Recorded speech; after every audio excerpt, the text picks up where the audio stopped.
Captain Lee Hyun stood on the bridge of his ship, watching the last transport leave New Seoul Colony. The big metal ships moved slowly through space, carrying thousands of humans away from their homes. He did not show any emotion on his face, but inside his heart was heavy. This was the 17th human world they had to abandon this year. "Sir, the last civilian ship has cleared the atmosphere," reported Lieutenant Kim Soo-jin from her station. Her voice was calm, but Lee Hyun could hear the sadness hidden in her words. Everyone felt the same way, but they all knew this was necessary. Lee Hyun nodded. "Send the signal to all fleet commanders. Operation Silent Dawn begins now." Across the colony below, the remaining human military teams worked quickly. They were not destroying anything or fighting back. Instead, they were doing something much more careful. Every piece of human technology was being changed in small ways that the aliens would never notice. Dr. Park Soo-jin, the colony's chief scientist, watched her team work on the power generators. "Make sure the modification looks completely normal," she told her assistant. "The Vorthak must never know we touched anything." The assistant nodded and continued working. To anyone watching, it would look like normal maintenance, but Dr. Park knew better. Every change they made would cause problems later, problems that would seem like random accidents. On the planet's surface, the Vorthak observers stood in their tall, gray bodies and watched the humans leave. Their leader, Counselor Threxmar, felt very pleased with himself. The stupid humans were finally giving up without a fight. "Look how they run like scared animals," Threxmar said to his aide. "We told them to leave and they obey like pets. Humans are even weaker than we thought." The aide, a younger Vorthak named Krelton, was not so sure. "Sir, they seem very organized for people who are supposed to be defeated." "And they are taking everything valuable with them." Threxmar made a sound like laughter. "Of course they take their things. They know we are the stronger race now. Soon all of human space will belong to us, and there will be no more human problem in the galaxy." High above the planet, Lee Hyun received reports from all the evacuation sites. Every human colony was leaving at exactly the same time. This was not panic or defeat. This was the most organized retreat in galactic history. "Sir, we have confirmation from all 17 systems," reported Communications Officer Yoon Jae-min. "Every colony is evacuated. All teams have completed their special assignments." Lee Hyun allowed himself a small smile. The aliens thought they were watching humans run away in fear. They had no idea they were watching the opening move of humanity's greatest strategy. Dr. Park Soo-jin finished her work and looked around the empty laboratory. She had spent 5 years here, studying alien psychology and behavior. Now she understood exactly how the Vorthak mind worked. They were proud, arrogant, and they always believed they were smarter than everyone else. This made them predictable, and predictable enemies could be defeated. She picked up her datapad and walked to the transport ship. All her research would be very useful where they were going, the place humanity had been preparing in secret for many years. On his flagship, Lee Hyun watched the final human ships gather in formation.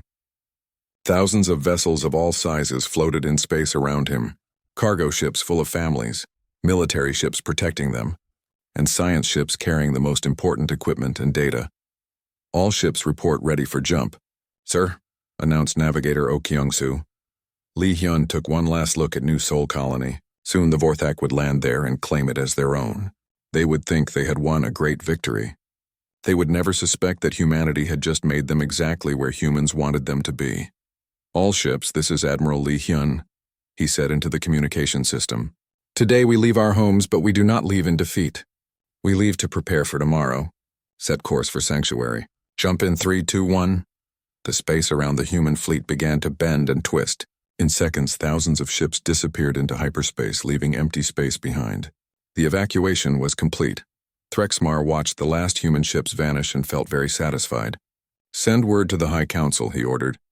"The human territories are now ours. We have defeated them without losing a single Vorthak life." As the alien ships moved down to claim the empty colony, none of them noticed the strange energy readings coming from the abandoned human buildings. None of them saw the tiny devices hidden in the power systems and communication networks. And none of them understood that every piece of human technology they were about to use had been carefully prepared for them. In the depths of space, the human fleet traveled toward coordinates known only to a few. They were going to a place that did not appear on any galactic map. a place humanity had been building for decades, waiting for this day. Dr. Park Soo-jin sat in her small cabin and reviewed her notes about Vorthak psychology. Soon everything she had learned about alien pride and arrogance would be put to the test. The aliens thought they had won, but the real game was just beginning. Lee Hyun remained on his bridge as the ships jumped through hyperspace. His crew was quiet, but he could feel their determination. They all knew this was not the end of humanity's story in the galaxy. This was the beginning of a new chapter, one the aliens would never expect. Behind them in 17 star systems, the Vorthak began to celebrate their easy victory. They had no idea that humanity's greatest strength had always been patience, and that the humans had just demonstrated it perfectly. 6 months had passed since the humans disappeared from the galaxy. Counselor Threxmar now held the title of Supreme Chancellor of the Galactic Council. He sat in his grand chair, looking out at the council chamber filled with representatives from dozens of alien species. All of them praised him for solving the human problem so easily. The former human worlds are now producing twice as much as before, reported Trade Minister Vexnall. Our mining operations have found rich deposits that the humans never discovered. We are becoming richer every day. Threxmar felt very pleased. The humans had been foolish to leave such valuable worlds behind. Now the Vorthak Empire controlled 17 star systems that produced food, metals, and energy for the entire council. But not everyone in the chamber was celebrating. General Kethfor, the council's military commander, stood up slowly. His forearms crossed in a gesture that meant concern. Supreme Chancellor, I must report some strange incidents in the former human territories, Kethfor said carefully. Threxmar's mood changed quickly. What kind of incidents? Small things, sir. Equipment failures, navigation errors, communication problems. Nothing serious, but they happen more often than normal. Threxmar waved one of his long arms dismissively.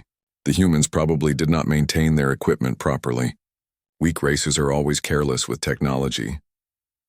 Far from the council chamber in a crowded market on the planet Zorax Prime, a figure in a hooded cloak moved quietly between the stalls. Kim Tae-ho looked like just another traveler buying supplies, but he was actually one of humanity's best intelligence agents. For 6 months he had been living among the aliens, watching and learning. Kim stopped at a food stall and bought some fruit from a friendly alien vendor. While he paid, he listened to the conversations around him. 2 Vorthak soldiers were talking about problems at their base. The power grid failed again yesterday, one soldier complained. That's the 3rd time this month. The engineers say it's normal wear and tear, replied the other. But it never happened when the humans were here. Kim smiled to himself as he walked away. The modifications that Dr. Park's team had made were working perfectly. The aliens were beginning to experience the problems, but they thought it was just bad luck. In another part of the galaxy, Ambassador Cho Min-jung sat in a secret meeting with representatives from 3 different alien species. The Kalin, the Mexri, and the Deneb had all suffered under Vorthak rule long before humans arrived in this part of space. The Vorthak grow stronger every day, said Kella, the Kalin representative. Her blue skin looked pale with worry. They have taken our mining rights and tax our trade routes heavily. Cho Min-jung nodded sympathetically. The humans remember who our friends were before the council forced us to leave. When the time comes, we will not forget those who helped us. The Mexri delegate, a small creature named Pip, leaned forward eagerly. You speak as if the humans plan to return, but everyone knows you were defeated, were we? Cho Min-jung asked quietly. Did you see any battles? Did you see any human ships destroyed? Did you see us fight back at all? The 3 aliens looked at each other with growing interest. They had not thought about it that way before. Back on Vorthak Prime, General Kethfor was in his office reviewing reports from across the former human territories. The incidents were getting worse. Yesterday, an entire mining platform had shut down when its computer system started giving random orders. The week before, a transport convoy had gotten lost when their navigation systems failed. Kethfor called his aide, Lieutenant Mordan. Have you analyzed the human technology we've been using? Yes, sir. Our engineers say everything looks normal. The humans built good equipment, but it seems to break down more often than our own technology. Kethfor was not satisfied with this answer. He had fought many wars, and he knew the difference between random problems and enemy action. But he could not prove anything yet. On the mining world of Kepler 7, Foreman Yextar was having the worst day of his career. 3 excavators had stopped working when their computer systems crashed. The refinery was running at half speed because the control circuits kept overheating. And now the main communication array was sending strange signals that no one could understand. "Sir, maybe we should call for technical support from Vorthak Prime," suggested his assistant. Yextar growled in frustration. "We've called them 5 times this month. They always say the same thing. Human equipment is unreliable, but this equipment worked perfectly when the humans were here." What Yextar did not know was that every piece of human technology contained tiny programs that activated slowly over time. Dr. Park Soo-jin had designed them to wait exactly 6 months before beginning to cause problems. The timing was perfect, long enough for the aliens to depend on the human systems, but not so long that they would replace everything.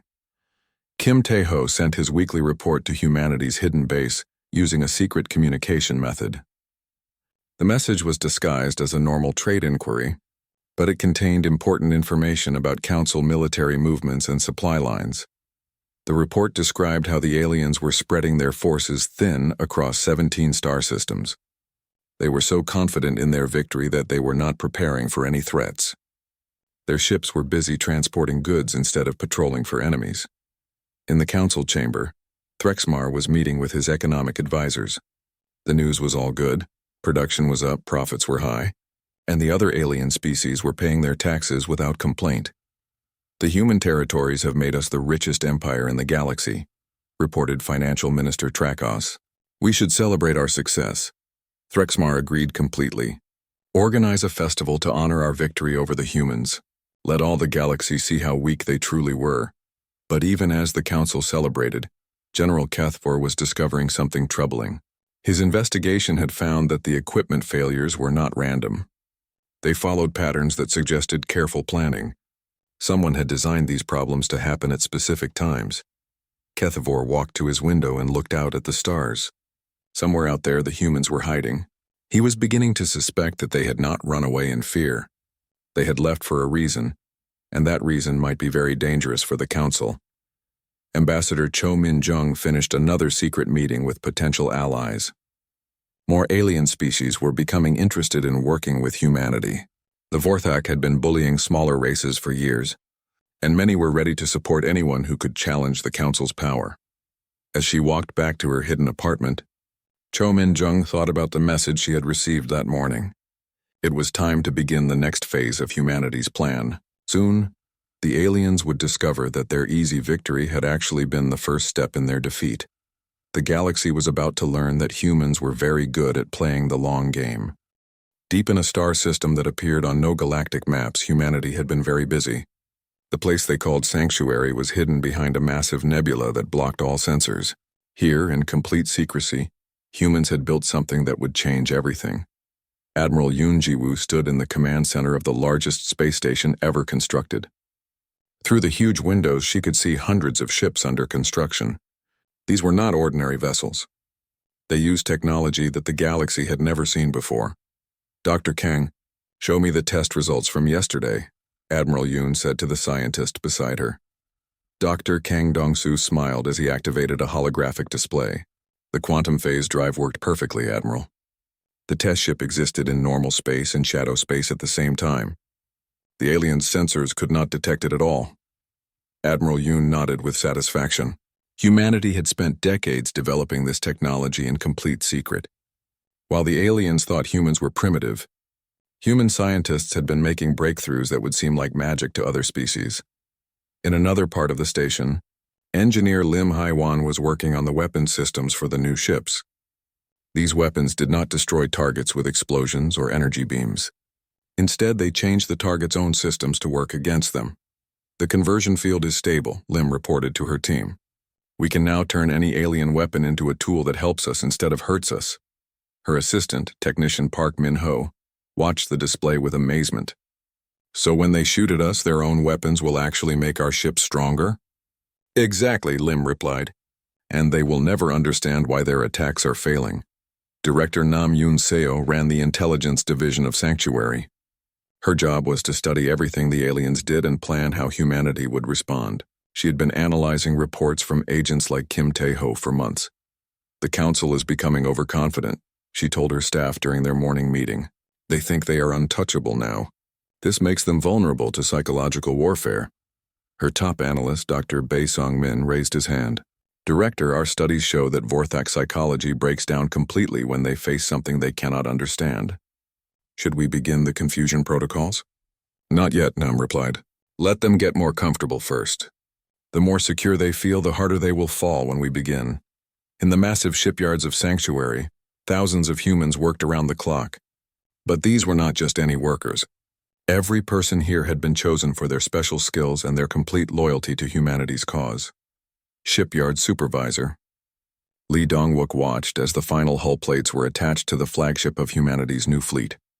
This ship was called the Silent Thunder, and it represented everything humans had learned about stealth and warfare. How many ships will be ready for the first phase? Asked Captain Shin Bo-ra, who would command the Silent Thunder. 50 quantum phase vessels, Admiral Yoon's orders, Lee replied. Each one can do the work of 1,000 traditional ships, Captain Shin nodded.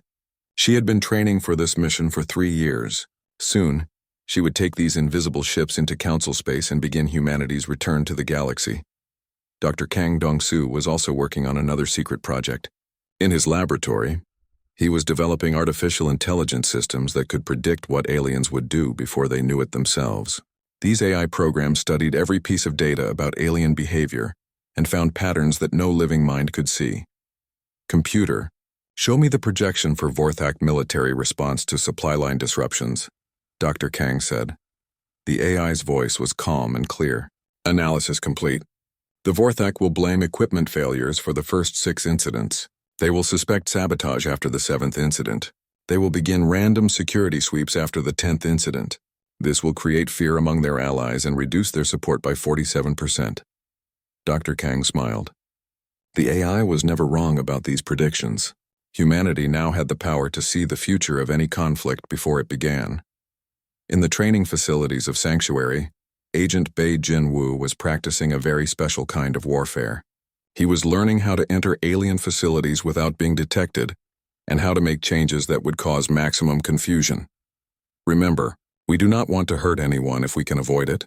His instructor, Master Sergeant Oh Hee-jin, reminded him, our goal is to make their own systems work against them. Violence is the last option, not the first. Bae nodded as he completed his practice mission. Humanity's new way of fighting was about being smarter, not stronger. They would win by making the aliens defeat themselves. Admiral Yoon Ji-woo called a meeting of all department heads. Around the table sat the people who had designed humanity's return to galactic power. Each of them had spent years preparing for this moment. The Council thinks we disappeared because we were weak, Admiral Yoon began. They have no idea that we left to become something they could never defeat. Dr. Ju, what do your psychological studies tell us? Dr. Ju Yoon-hee, humanities expert on alien mental health, opened her report. The Vorthak are suffering from severe overconfidence syndrome. They believe they are naturally superior to all other species. This makes them unable to see real threats until it is too late. How long before they realize we are still active in the galaxy? Asked Director Nam. Based on our behavioral models, they will not understand what is happening until we have already won, Dr. Ju replied. Their minds simply cannot accept that a defeated species could be dangerous. Engineer Lim Hai-wan had news about the stealth technology. Admiral, we have successfully tested quantum phase capability on capital ships. We can now make entire fleets invisible to any known sensor technology. Admiral Yoon felt a moment of pride in what humanity had accomplished. While the aliens celebrated their easy victory, humans had revolutionized warfare itself. Soon the galaxy would discover that the quiet species they had dismissed was actually the most dangerous force in known space. How long until our first operations can begin? Admiral Yoon asked. All systems are ready. Admiral, reported Captain Shin Bo-ra. We can begin silent protocol whenever you give the order. Admiral Yoon looked around the table at the faces of humanity's best and brightest. These people had worked in secret for years, preparing for the day when humans would return to claim their place in the galaxy. That day was almost here. Prepare all teams for deployment, she ordered. In 1 week we begin humanity's return. The aliens wanted us to disappear quietly. Let's show them what quiet really means. As the meeting ended, each person went back to their final preparations. Soon the galaxy would discover that humanity's greatest victory had always been making their enemies underestimate them. The Council thought they had won, but they had actually just walked into humanity's carefully prepared trap. Captain Shinbora stood on the bridge of the Silent Thunder as it moved through quantum phase space. Around her, 49 other human ships traveled completely unseen through the heart of Council territory. The aliens had no idea that humanity had returned. "Target confirmed, Captain," reported Lieutenant Han Ji-min from the sensor station. "Vorthak supply depot, exactly where intelligence said it would be." "Begin the approach," Captain Shin ordered. "Remember, we are ghosts. They cannot see us, hear us, or fight us." The Silent Thunder moved closer to the massive space station where the Vorthak stored supplies for 3-star systems. Thousands of alien workers moved cargo between ships and storage areas. None of them knew that death was approaching, but Captain Shin had different plans. Humanity's new way of war was not about killing. It was about making the enemy destroy themselves. "Agent Bay, you are clear for infiltration," Captain Shin announced. In the ship's special deployment bay, Agent Bei Jinwoo checked his equipment one last time. His suit would keep him invisible to all alien sensors. His tools would let him change any computer system without leaving traces. In 30 minutes, he would turn the Vorthak's own supply depot into humanity's weapon. Bei moved through space toward the station's docking port. The quantum phase technology made him exist between dimensions, so he passed through the station's hull like it was empty air. He found himself in a storage room full of energy cells. Moving quietly through the station, Bei reached the main computer center. 2 Vorthak technicians were working at control stations, monitoring cargo transfers. Bei walked right past them without being seen and began connecting his devices to their computer systems. "Uploading conversion protocols," he whispered into his communication device. "The station's own computers will now work for us instead of them." On the Silent Thunder, Captain Shin watched her screens as Agent Bei completed his mission. Soon the Vorthak supply depot would begin making mistakes. Small mistakes at first, then bigger ones. The aliens would blame equipment problems and worker errors. They would never suspect that their own computers had been turned against them. Across the galaxy, similar operations were happening at the same time. Humanity's invisible fleet was visiting every major Council facility. They were not attacking with weapons. They were attacking with intelligence, turning the alien strength into weakness. At Vorthak military headquarters, General Kethvor was becoming very worried. The reports on his desk showed problems everywhere. Supply shipments were being sent to wrong destinations. Communication networks were experiencing strange delays. Navigation systems were giving incorrect coordinates.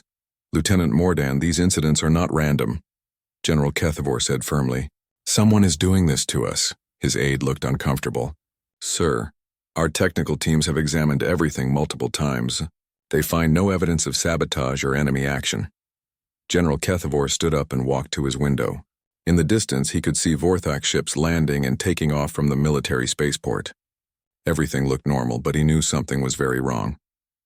On the planet Kepler-7, Foreman Yextar was having his worst month ever.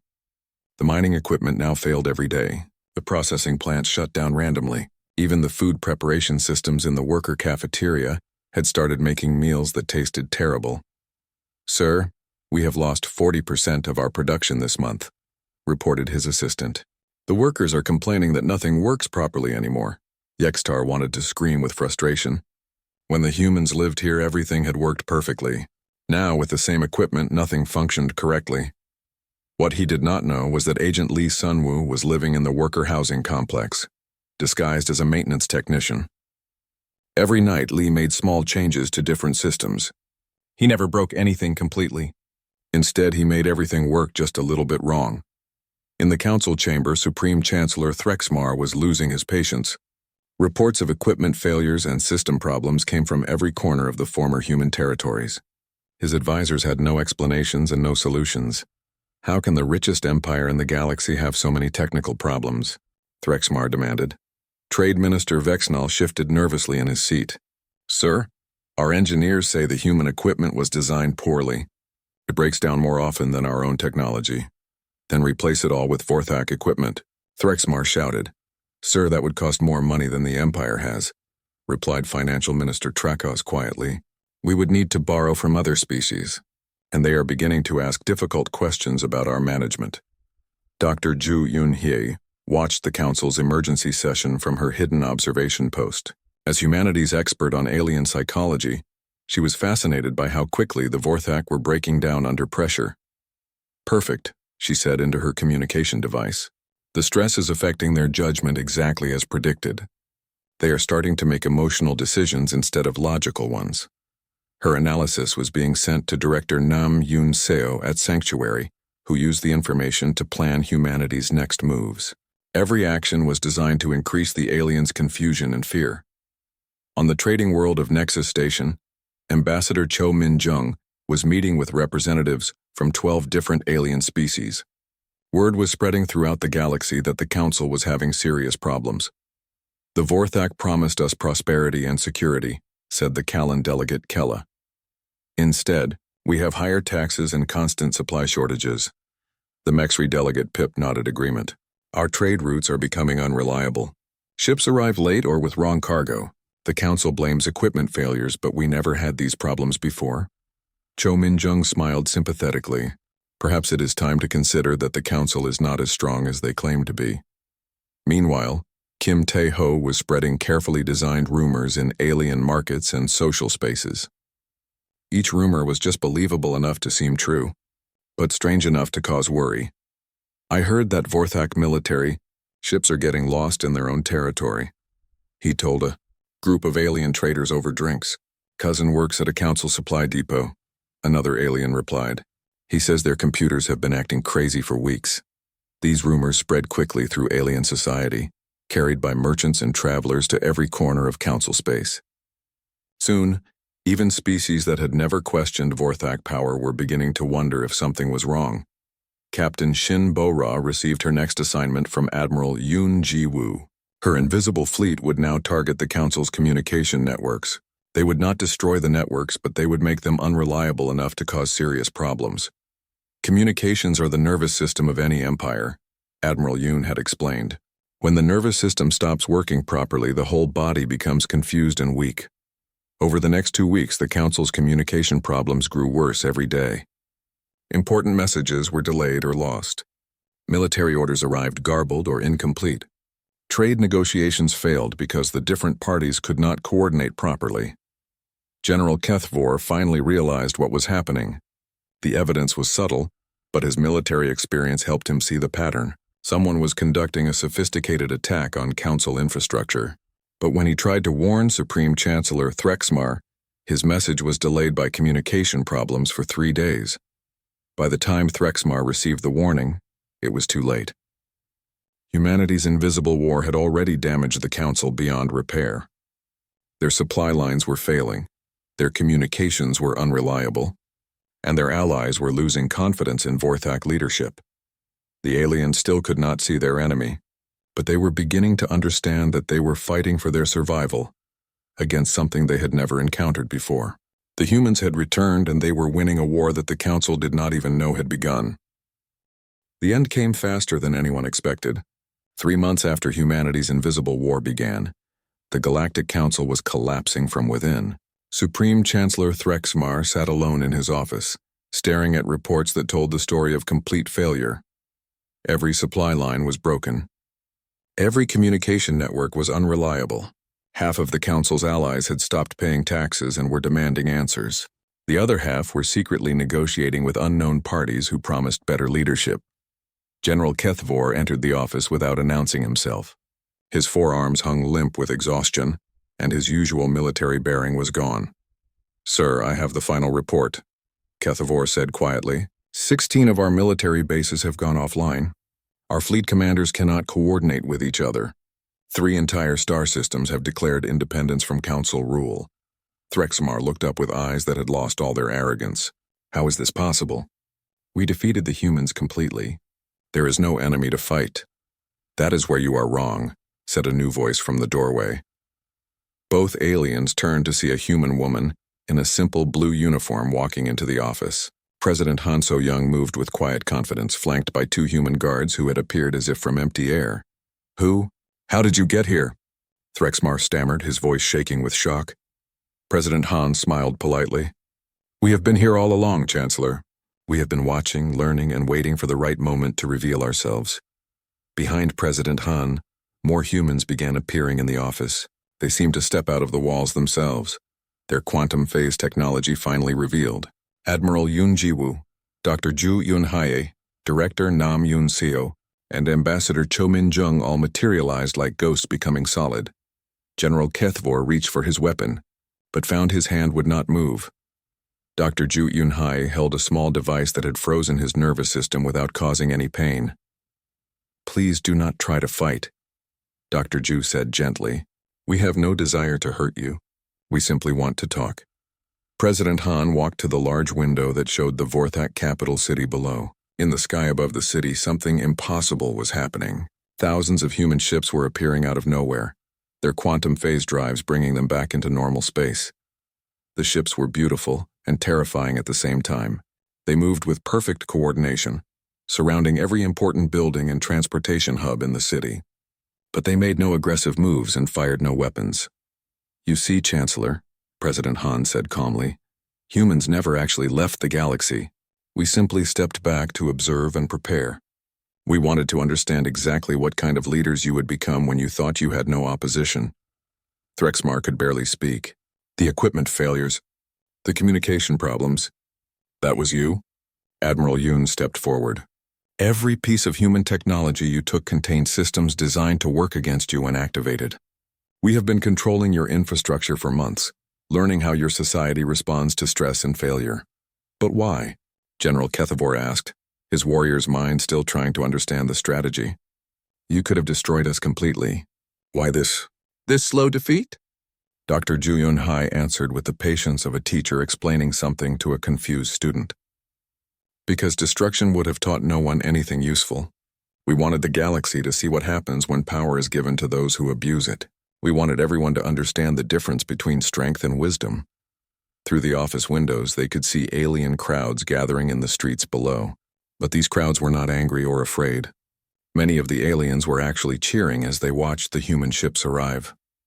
Ambassador Cho Min-jung explained what Threxmar was seeing. "While you were struggling with equipment failures, we were building relationships with every species that suffered under council rule. The Callan, the Mexri, the Deneb, and dozens of others have been waiting for this day." President Han turned back to face Threxmar. "Your empire fell not because we destroyed it, but because your own actions destroyed the trust and cooperation that any government needs to survive. We simply helped your subjects see the truth about your leadership." Director Nam Yoon-seo activated a holographic display that showed the current state of the galaxy. Most of the former council territories were now colored green, representing worlds that had peacefully joined the new human coalition government. "The war is over, Chancellor," Director Nam said quietly. "Your forces have surrendered without firing a single shot. No one was killed. No cities were destroyed. You lost because your own people chose to abandon you when they found a better alternative." Threxmar finally understood the full scope of what had happened. "You planned this from the beginning. When we told you to leave, you were already preparing our defeat." President Han nodded. "Humans think in generations, not years. We knew that beings like you would eventually reveal their true nature if given enough power. We simply had to be patient and wait for you to defeat yourselves." Admiral Yoon gestured toward the window where human ships continued to arrive in perfect formation. "Our technology could have made us the rulers of this galaxy through force. Instead, we chose to become leaders through wisdom and service." General Kethvor looked at the humans with something like respect. "I underestimated your species completely. I thought military strength was the only power that mattered." "Military strength is important," Admiral Yoon agreed, "but it must serve a greater purpose than conquest. Our strength exists to protect the weak and maintain peace, not to dominate others." Dr. Ju Yun-hae began explaining what would happen next. "You and your key supporters will be relocated to a comfortable world where you can live peacefully under supervision. The Vorthak people themselves will be offered full membership in the coalition if they choose to accept it." President Han handed Threxmar a data pad containing the terms of surrender. "You have 1 hour to review these conditions and respond. I think you will find them more generous than you deserve, but humans prefer mercy to revenge when possible." As the humans prepared to leave, Ambassador Cho Min-jung paused at the door. "The galaxy is about to enter a new age of cooperation and growth. Every species will have a voice in the new government. Every world will be protected equally. This is what you could have built if you had chosen wisdom over arrogance. After the humans left, Threxmar and General Kethavor sat in silence for a long time. Through the windows, they could see aliens and humans working together to maintain order during the transition of power. There was no chaos, no violence, no revenge. Everything proceeded with the same calm efficiency that had marked humanity's original retreat. "Sir," General Kethavor said finally, "we were defeated by an enemy we never saw, in a war we never knew we were fighting." Threxmar read through the surrender terms on the datapad. The humans were offering him a chance to live quietly on a pleasant world with a small pension and access to books and entertainment. It was more kindness than he had ever shown to defeated enemies. "They were right about us," he admitted quietly. "We thought strength meant the power to take whatever we wanted. They showed us that real strength means the power to protect what matters." An hour later, Threxmar signed the surrender documents. The Galactic Council officially ended, and the human coalition began. President Han So-young's first act as the new galactic leader was to establish a council where every species had equal representation and every world had the right to self-governance. The humans had won the greatest victory in galactic history, not through war, but through patience, wisdom, and the courage to do what was right even when it would have been easier to choose revenge. The galaxy would remember this day as the beginning of a new age, when the quiet species that everyone had underestimated proved that true power comes not from the ability to destroy, but from the wisdom to build something better.